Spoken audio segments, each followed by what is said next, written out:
Hello everyone, welcome to our channel. ఉత్తర కోస్తా జిల్లాల్లో భారీగా కురుస్తున్నటువంటి వర్షాలు వివరాల్లోకి వెళ్దాం. వాతావరణ పరిస్థితులు తెలుసుకుందాం. వాటికంటే ముందు మీరు ఇంకా మన ఛానల్ కనుక సబ్స్క్రైబ్ చేయనట్లయితే వెంటనే సబ్స్క్రైబ్ చేయండి. ఇక వివరాల్లో కనుక వెళ్ళినట్లయితే రాయలసీమ, కోస్తా ప్రాంతాల్లో అతి భారీ వర్షాలు నమోదవుతున్నాయి. బంగాళాఖాతంలో ఏర్పడిన ఉపరితల ఆవర్తన ద్రోణి ప్రభావంతో రాయలసీమలోని తిరుపతి, చిత్తూరు, పీలేరు, పలమనేరు, కదిరి, బద్వేల్, రాయచోటి, పులివెందుల, జమ్మలమడుగు, కడప జిల్లాల వారీగా చిత్తూరు, కడప భాగాల్లో అతి భారీ వర్షాలు, కర్నూలు వ్యాప్తంగా మోస్తరు నుంచి భారీ వర్షాలు నమోదవుతాయి. అనంతపురం జిల్లా వ్యాప్తంగా తేలికపాటి నుంచి మోస్తరు వర్షాలు నమోదవుతాయి.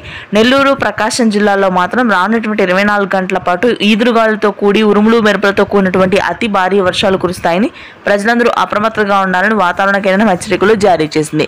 ఇక శ్రీకాకుళం నుంచి కూడా మనకి గుంటూరు వరకు రానున్నటువంటి 4 రోజుల పాటు అత్యధికంగా వర్షాలు నమోదు కానున్నాయి. విజయనగరం, విశాఖపట్నం, తూర్పుగోదావరి, పశ్చిమ గోదావరి, కృష్ణా, గుంటూరు భాగాల్లో భారీ వర్షాలు కురుస్తాయి.